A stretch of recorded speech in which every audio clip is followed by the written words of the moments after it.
Good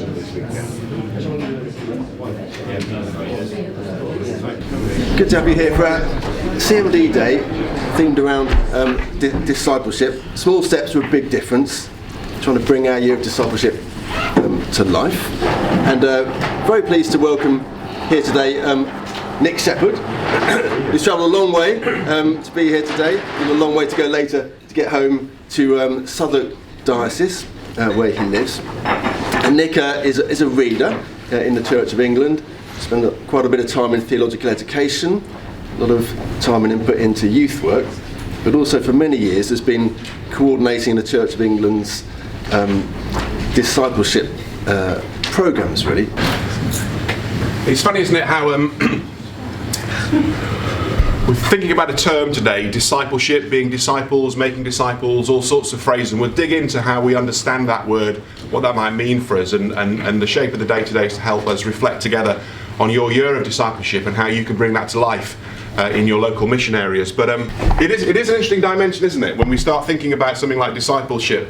The word has very different connotations, but actually what we really are talking about is the essence of being Christian, and the essence of finding the Christian life and finding that centrality of Jesus Christ in our life that will spill out into all areas of our lives, and that we will encounter Christ in all areas of our lives. So we're not talking about technique, we're not talking about principles for growth, although discipleship will lead to growth both personally and in the life of the church. We're talking about finding and following Christ, centering our lives on Christ.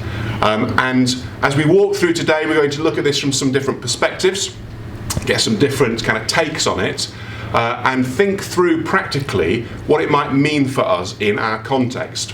And before we start, I want to highlight a couple of things that really just need to be spoken of. The first is that we know we've been in a missionally challenging scenario in our churches, both in Wales and in England, and other denominations find this for decades. So we know we're in a challenging environment. There have been joys and struggles through decades of ministry that some of us have been in that. But very recently we've also had the challenge of the COVID pandemic, and that we are not really even coming out of now and beginning to feel the impacts of. So I'm aware of several things in that. Firstly, that has had an impact on the life of our churches. It's had a significant impact in the health and well-being of the whole church, lay and ordained together, and it's had a significant impact particularly on my clergy colleagues. And I noticed this with my friends in Southwark. My wife's ordained, runs two churches in a parish in South London, and I know that through colleagues I work with in dioceses across the Church of England. So as we come to today, what I really want to underscore is I'm not seeking for us to find more things to do. You'll be pleased to know. I'm seeking two things really. How in your own life and ministry might the idea of being a disciple renew your life and ministry daily? So as we're thinking this through, the narrative of we're all disciples, and how does this relate to me in terms of my own life and formation in all the business and challenges that we face. But secondly, what shifts can I make? What shifts can we make in our teams and in our contexts that we might be able to use disciple making as a broad lens, which we'll come to, as a way of engaging with being church holistically. So what can we shift and change, not add into the equation? So that's very much where we want to go today and discuss together. In this first session, kind of a first start with why. Why are we thinking through a year of discipleship? Kind of, how do we view church life through a lens of discipleship? We're going to start though with a bit of a thought experiment. When we drove here this morning across the beautiful countryside and came over the river, I wonder if you were given the task of changing the course of that river. What is the river? Towie. I thought it was a river, Towie. If you were given the task of changing the course of that river, diverting its flow, how would you do it? 20 seconds with your neighbour, how would you divert the course of the Towie?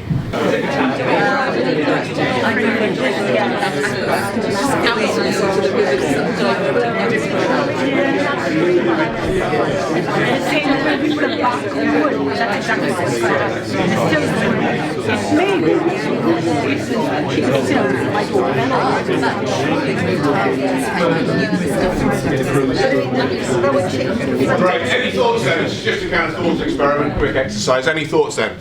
How would you change the course of a river?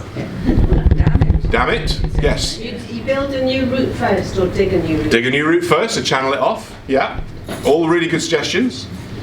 Start at the source. Start at the source. Very good idea. I've not thought of that one before. That's excellent.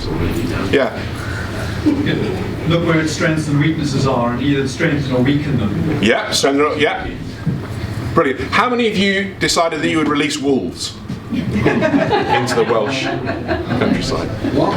None of you. Ah, okay. Interesting. Dynamite, does that count? Dynamite would count. Yeah, dynamite would do it. In Yellowstone National Park in America, they reintroduced wolves. This is a few years ago now. And what they noticed several years after that reintroduction, that the course of the rivers had changed from the introduction of wolves. And the reason for that was because as the kind of top level predator, the kind of ecosystem was changed, and so the deer that were eating the vegetation near the riverbanks hid. You know, that's the children's version. No animals were harmed in the source of this story. Hid in the woods, away from the wolves. The wolves couldn't find them because they were in the woods. No, the wolves ate the deer, so the deer stopped eating the vegetation, which enabled the kind of low vegetation to grow by the banks, which stopped the soil erosion, which enabled the river to flow in a slightly different way, which then kind of began to shape the different kind of meandering course of the river. What we're looking to do today is release some wolves into your diocese. Some things that you will do that are not prescriptive.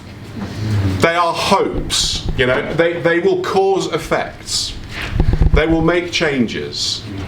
And in the life of discipleship of the church, there are these shifts that we can do that begin to take a chain of events that can begin to lead us into a different place, and that we notice and reflect on and think, okay, this is leading to this. What can we now do to adapt? We're not thinking about programmatic aspects of things that we can do. Programs and tools are useful, but they're ways of kind of noticing, instigating a change that we notice and see. What is the life change? What is the ecosystem change? The ecology change as we make these things.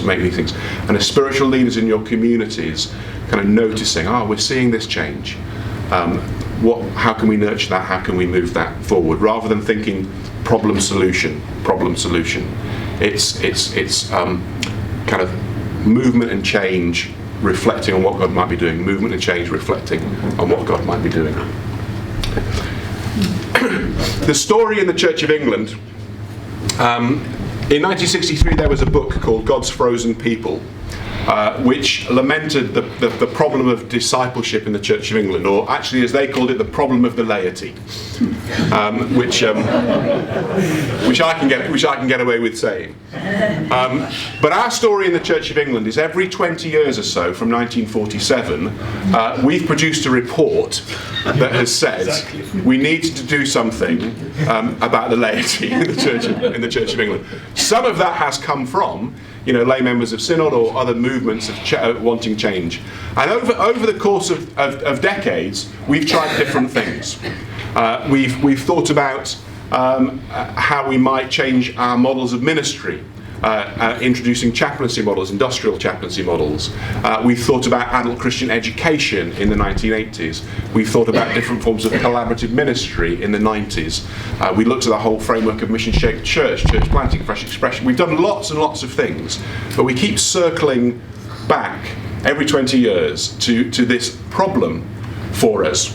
And in 2017, the Setting God's People Free report came out, and it noted that activity and valued that activity. But what it suggested was that the thing we had to tackle was broadly in one word, our culture. That there was something about the culture of the Church of England that didn't support an understanding and activity of the whole church serving the whole mission of God in the whole of life. That there were things that we did. The way we do things around here is a good definition of culture. That the things we didn't support that vision and didn't support that practice. And so if we wanted to tackle the issue of making disciples, or the issue of a richer Christian life, we needed to think about our culture and begin to make those small shifts in our culture that could make a big difference. And for us, that's at the heart of what we're trying to do with being disciples. There's lots in conceptually, theologically, spiritually in what discipleship formation is, but at the heart of it, we want that sense that we are the whole people of God serving the whole mission of God in the whole of life, to just be who we are and what we do, and to kind of nurture conversations, stories, practices that bring that to life. So I wonder, as you think about your year of discipleship, what do you make of this year as a question? What could you make of this year? What could you make of this focus? What would you want from this focus? Where would you like this to lead you in your places? Discipleship is not about trying to control other people's lives. Yeah. Very helpful. We were talking very much about discipleship being journeying with God and helping people to discern that God is with them and wants to be very involved in their everyday lives, whether it's wiping the nose of an old lady in a care home or running a multi-billion-pound business. That's discipleship is there. Not in church. You come to church if you like to get repowered and re-energized, but that God's relevant right there. Yeah. Fantastic. Yeah. Any other thoughts? I find the dichotomy between we are also disciples, and so being a discipler of others, but also having discipleship in ourselves. Yeah. And it was that because it's also skewed with it. Often people say the laos, but we are laos as well. We are humans. I think we are, anyways. People and priests. But and so it's trying to help people walk that road, whilst also thinking with the changing nature of church, what does discipleship mean for me, so that I'm actually living what I'm, because it's in not in words and tongue, but and actions and in truth. So what does that mean? Discipleship is an action, and it's also a reflection of one's life. The disciples saw in Jesus what they loved about him, and also were challenged about him. And I think, that's what I'm struggling with, both the impotency of what I am as a priest, particularly coming out of COVID, and also with all the changes of how it works with the LMA, but also enabling and motivating others in the same way as motivating myself, both ways. That dichotomy, I'm struggling. Thank you. Yes. Your walk as a disciple is different because of the nature of your vocation. And I think knowing that and owning that, I think is quite important. There are overlaps, there are connections, because we are all part of the whole people of God, so there will be times when you're journeying with someone is peer-to-peer, and you're learning from others, and all of that is going on, but there is a particularity, so that I think that is worth noting, and that trips into well-being issues, for the church. So we're into a year, but where have we gone? What have we done? How are we doing it? Kind of stuff. When we sit down to think about how together do we frame an intentional focus, it does take a long time to kind of gather that understanding together and a framework for how we're working. So the first thing to say is, when we hear being disciples, we hear discipleship, we default to either the practice that we have engaged with because of our tradition, or the practice that we don't like in someone else's tradition. We come with our own framework and understanding of what being a disciple or discipleship is like. You may prefer the term Christian formation. You may prefer the term Christian life. There are a variety of different ways, and discipleship comes to mean different things for different people. And sometimes it's a bit of a shibboleth. Sometimes it signals you might be in a particular style of church or style of spirituality. I want to destroy that kind of today, and I want to basically say that no one particular group or camp owns the term, and no one should feel that that's the case. So we use the term now missionary disciples, which originated with Pope Francis. And we're very deliberately leaning into some of the Catholic social teaching, the apostolic role of the laity, and aspects from that tradition, because I think it enriches some of the kind of personal narrative of closeness to Jesus that comes from other traditions that we draw on. But biblically speaking, according to Paula Gooder, and I would not argue with Paula Gooder, Paula says that from the Gospels and into the New Testament letters, you can understand the narrative of discipleship in three different ways.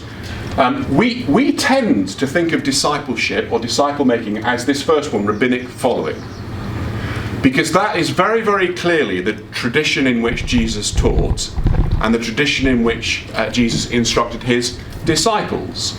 The rabbi-disciple relationship, very clearly templated in the Gospels, are very clearly part of what Jesus was intending to do. And that learner-follower tradition, that master-apprentice, however we might frame it, is still very important in disciple-making. The Apostle Paul would say, "Follow me as I follow Christ." Again, he was steeped in that tradition. So there is a very strong model of discipleship about rabbinic following that has some very clear merits. And some of the ways in which we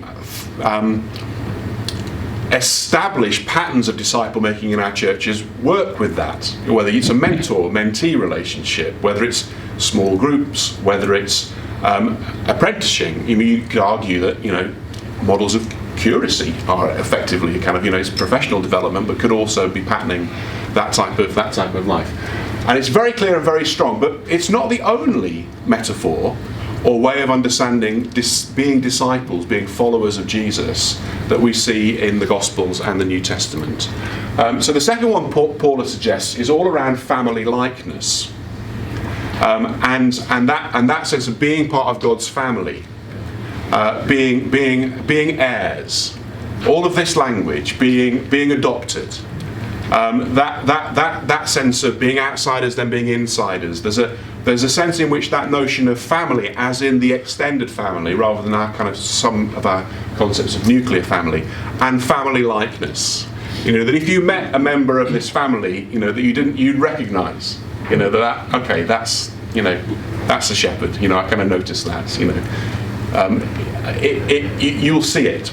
So when we're thinking about our church communities, when we're thinking about our actual families, extended and smaller, what we're also wanting to see in that is a kind of family likeness in terms of a way in which we are with each other, for each other, to each other.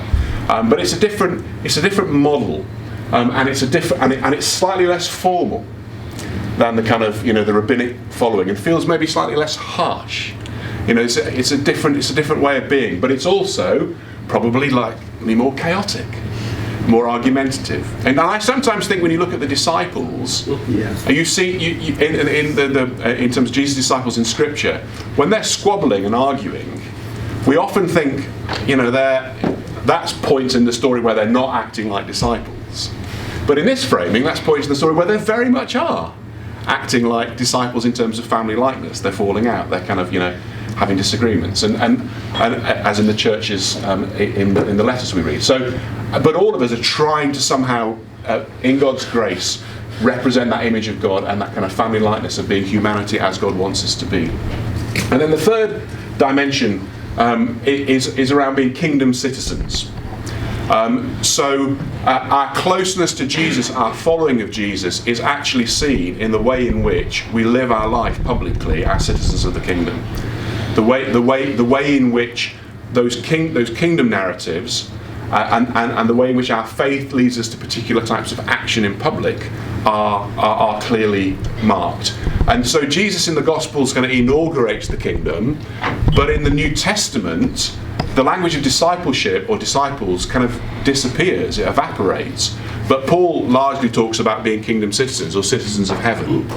So he uses a different metaphor. So he draws on the kind of more Roman metaphor of understanding of citizenship, personhood in public, and identity to convey this kind of message.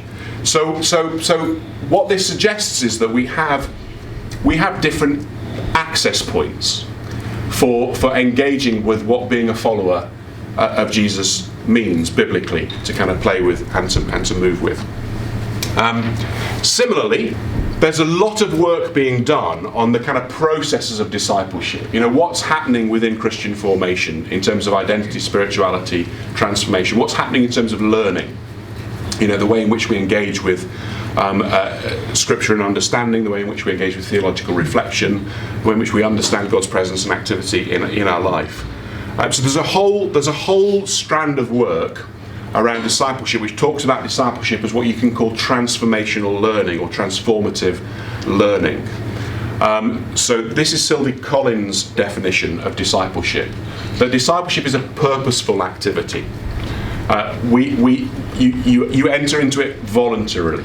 You can't make someone a disciple. It's something you enter into voluntarily. You've seen something of what you want to be, purposeful, and you want to do something to engage in that. It's about developing habits. So it's about developing the ways in which our habits of spirituality form us as a person, and the way in which our practice and habits in life shape our action in the world. So it's a habit-based, not an intellect-based learning. Your learning might help in that, but it's actually really about habits, and fundamentally it's about character. It's about your breadth of who you are as a person, not a narrow aspect. And so any learning that we're engaged in, any formative Christian learning, really is around that sense of, is it purposeful? Is it leading people on a journey towards an understanding, a meaning, a purchase on the world that is purposeful? Is it voluntary? How do we encourage people into these dynamics, but recognizing that you have to own it and want to enter in to being a disciple in this aspect.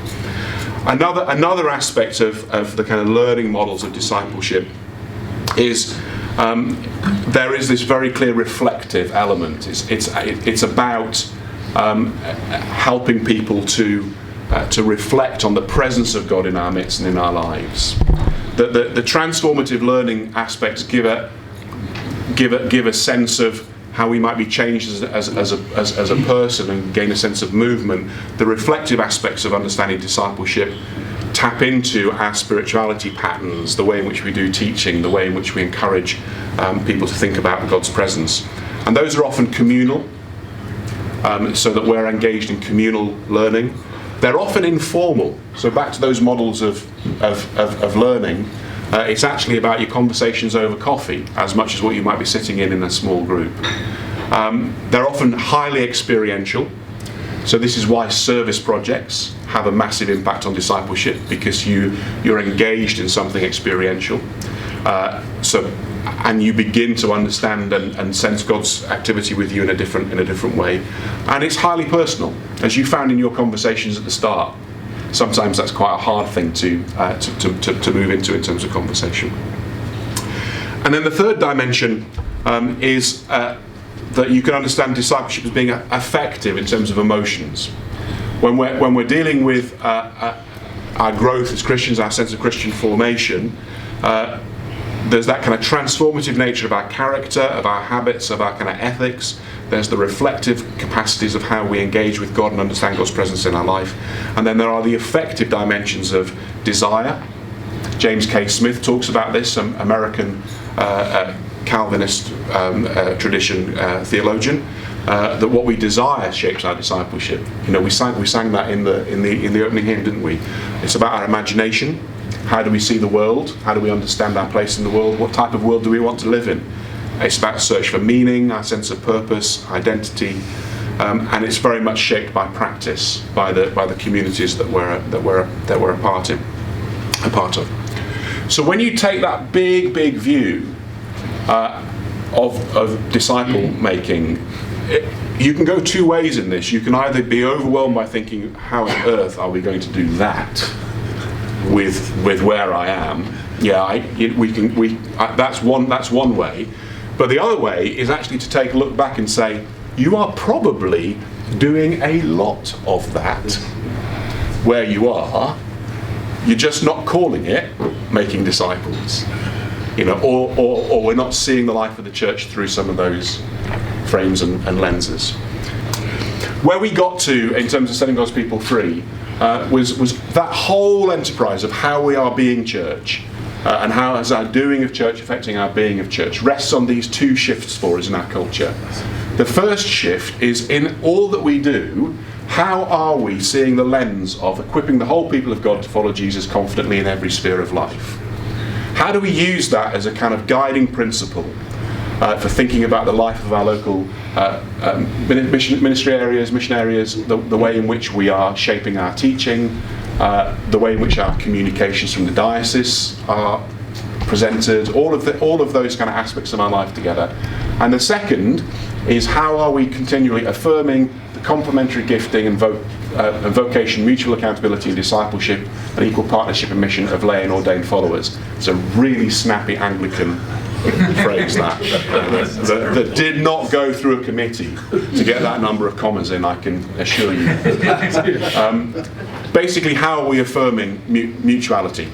And it's not mutuality just in ministry spaces, it's the mutuality of vocation, as was said, that if you're a care worker or a business owner, that sense of vocation, that sense of calling, is affirmed by the church as much as it might be to ministry roles. And these are deeply set in our culture. Deeply set in our culture. And therefore, as we embark on unpacking what being disciples means for us, some of those aspects are going to pull us in directions that don't move us forward. So some people will think that this isn't for me. This kind of, I'm not looking to be clergy, or I'm not looking to be involved in a ministry team. Therefore, that's not the kind of spirituality I need for my life. Other people will be thinking, I really wish I could connect my understanding of being a parent or a carer or a worker to my faith more clearly, but I just can't find the purchase points in conversation in church because it's, we don't talk about that stuff. So who do I talk to work out what it means to be a disciple in that context? And it really helps, I think, to think about three areas of the Christian life that we're wanting to see encouragement in being disciples around. So the first is community witness and service projects as part of the mission of the local church in partnership with others. So as we're drawing people into the service of God in our communities, the fulfilling of our calling to be salt and light, that happening in community projects is part of being disciples, and encouraging people into that is a key part of that kind of outward focus of disciples. Similarly, collaborative leadership and ministry for an outward focused, locally engaged Christian presence. That again is part of discipleship. So raising people into positions where we can have more people praying publicly, or leading small group discussions, or engaging in good oversight of governance of our churches, dioceses and other areas. That is a crucial part of disciple making and being disciples too. But the thing that we found that we really, really struggled with is this area of faith in everyday life, the kingdom citizens aspect, and reinforcing that and engaging with that as an intentional aspect of our disciple making. So finding and following God as disciples and witnesses in the places and with the people we meet in daily life. So how do we make the tone of our disciple making around all of those, but maybe particularly thinking about this area as core to where we would like to be as a church, but not losing sight of the others, because we need these. We need collaborative leaders. We need collaboration in our leadership. You need lay leaders, focal leaders, members of PCC. We need people engaged in ministry roles, and in order to do that, people's discipleship needs to build people into a place where that flows as part of their following of Christ, that they minister to others out of that as we all do. We need these projects, and we need to be engaged serving God in the 5 marks of mission, whether we're doing kind of eco projects in our part of the world, or whether we're doing service projects, or whether we're doing kind of witness projects, or hosting death cafes, or kind of engaging with those kind of things that are church projects. But this is the area that we need to focus on, I suggest. And so that's led us to frame a lot of our work around this notion of everyday faith. So, and I'm more than happy to let you take any of the stuff that we've got and that we've developed on that and adapt it to how you want to use it, if you did, as a diocese. So we use the tagline "Finding and Following God in Everyday Life," and the good thing about everyday faith is it negotiates a bit of that language about disciple making, Christian formation. What does it mean? And it keeps that sense of it's natural and normal for us as Anglican Christians to understand our calling is to find and follow God in everyday life. The Christ's presence, God's presence is with us wherever we go, and wherever we go we are called to be witnesses and ambassadors. And then our life as a church tells that story when we gather and sends us into that story when we depart at the end of a gathered time. So our rhythm of liturgy, our rhythm of worship fuels that, but it also draws on that. So it draws on our coming back in as the church community. So we're gathered and sent into the world, but we're also then sent from the world to gather, back in as the church to kind of reflect that cycle.